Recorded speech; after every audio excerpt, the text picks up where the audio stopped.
Hi Lantern, this is Chris. I'm here from the Next Rank Discord channel to help you out a little bit with the replay that you've sent into the channel of replay reviews.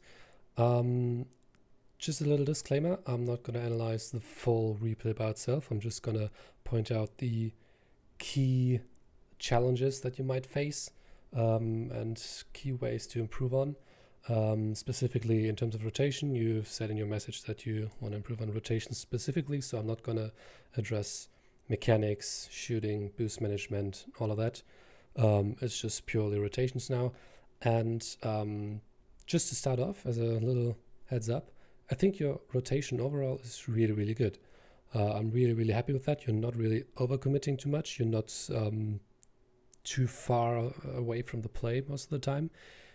You usually are very close to the play most of the time, and you're always ready to make a play, which is a really, really good habit to have. You should definitely keep that. But there's one thing that you can definitely work on that would improve your game by a lot, and it has to do with your awareness for your teammates. And to take a look at that, let's get into the game. All right, we're going to start off the clip with the kickoff right after the first goal that you guys scored. You find yourself right on offense again, getting the ball into the corner of the opponents, getting the big boost, rotating out, and now you and your team find yourselves boxing in the opponents, which is a really, really good position to be in. Now, it's really important to understand what roles you and your teammate over here are filling in. Obviously, your third teammate, Reba, is pushing as first man, trying to get through the defense, trying to create something or score even. Now let's look at the areas that you and your teammate are covering. Okay, you right here are standing right behind your first man on the left-hand side of the pitch, which is a really good position to be in because the ball can always be defended right back to where it came from, and then you can be ready to pick it up. Your teammate here essentially covers everything that is on this side of the pitch.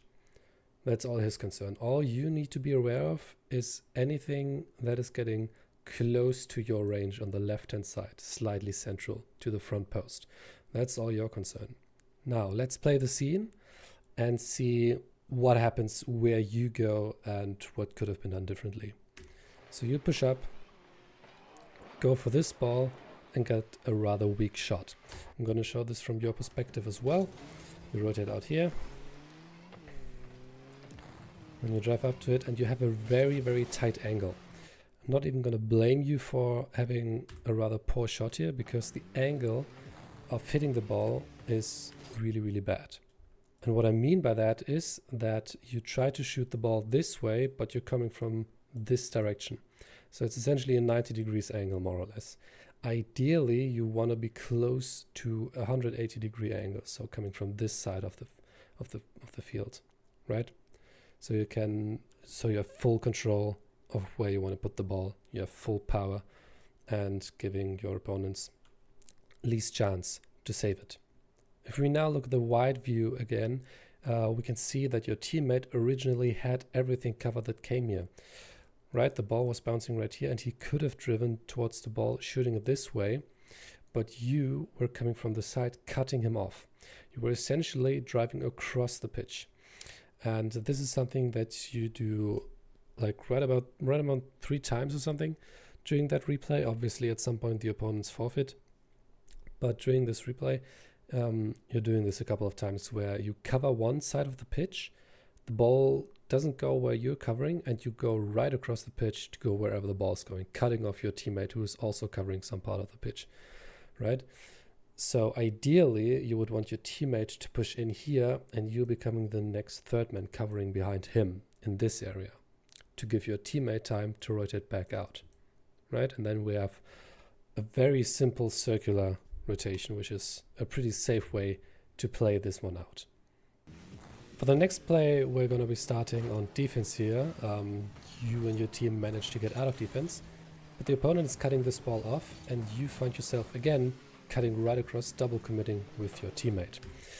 Let's look at this from the eagle or bird's POV, I should say. Right, it's again 2 players in the center, one covering the left side, right about to challenge or force the ball out, and the other guy challenging right. So it's again you covering this side of the pitch, your teammate, coincidentally actually the same teammate, covering the right side of the pitch, and this ball would be going straight into his arms, but you still cut all the way across. So we've seen this twice now, where rather of cutting across, you should maybe consider turning back and then covering behind. Because if he gets that beat and if he wins the ball, you can still follow up front, but if he loses and the ball goes this way, you can still get back on defense. This also, going back like this, also makes it very clear for your third man, who's right around here in this position, that he can go next on the right side. Makes it very clear for your teammates. So essentially, the parts of rotation that I would recommend you to work on is more so in relation to your teammates and recognizing when it's not maybe my turn, rather than you going all the way back to grab big boost, because again, I told you, you're doing a really good job of staying in the play. You do a really good job with that. But trust your teammates a little bit more when they cover a different part of the pitch, rather than just cutting across left and right every time you think you should be going, even though there's a teammate right here. All right, then, this is basically it. Again, as I said, I only pointed out like the key mistake that I see you do over again. What I would recommend you to do is get into the replay yourself and try to figure out at least one other situation where you cut across the field and cut off your teammate. There's at least one other situation that I identified, and I recommend you to do what I just said. Get into the replay, try to identify the situation yourself, because this is how you learn. And then get into the games. I highly recommend you to play competitive rather than casual. It's a lot more competitive by nature, and it's a lot easier to practice trusting your teammates, because in competitive, your teammates are actually trying to win, which is a lot better foundation than in casual, where teammates are just joining and leaving right as they don't want to play anymore because it's just casual. So I hope you learned something. If you have any questions, concerns, feel free to hit me up, as it's the same rule for everyone who's watching this video as well. Feel free to ask me questions in the comments or on Discord. And I hope you learned something, and have a great rest of your day. Peace.